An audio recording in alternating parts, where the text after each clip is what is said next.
3 vietas, kur 2 dzērieniem plus vēl kaut kādām ēdienu kastēm pat.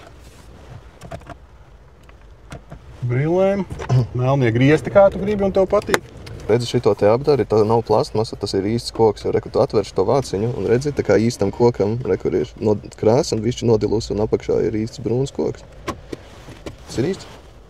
Nu jā, citādāk jau nevar būt. Panorāmas lūka ir forši. Jā, ka viņi ir pa visu un te pa vidu vēl ir dalītais kaut kā stiprībai laikam vai kaut kā tā. Pat Audi Q5 S-Line'am nav, viņam ir tā kā pilna panorāmas lūka bez šitā sadalījuma pa vidu. Domāju, ka tas kaut kā palīdz korpusam, iespējams. Droši vien. Tas tikai dizaina kaut kāds elements. Droši vien palīdz. Tāpēc, kad priekš sievietēm, kas ir svarīgi, manuprāt, ir šī gabarītu sajūta ļoti labi šim auto. Un, kad tu viņu tā iesēdies un jūti, cik viņš ir plats, garš, un tu vari pārredzēt arī kaputu, kas droši vien viņām ir svarīgi. Redzēt, kur beidzās mašīnas priekš. Viņš tev smaida. Pasies. Ja? Viņš skatās tevi un smaida. Katru rītu viņš tev priecēs.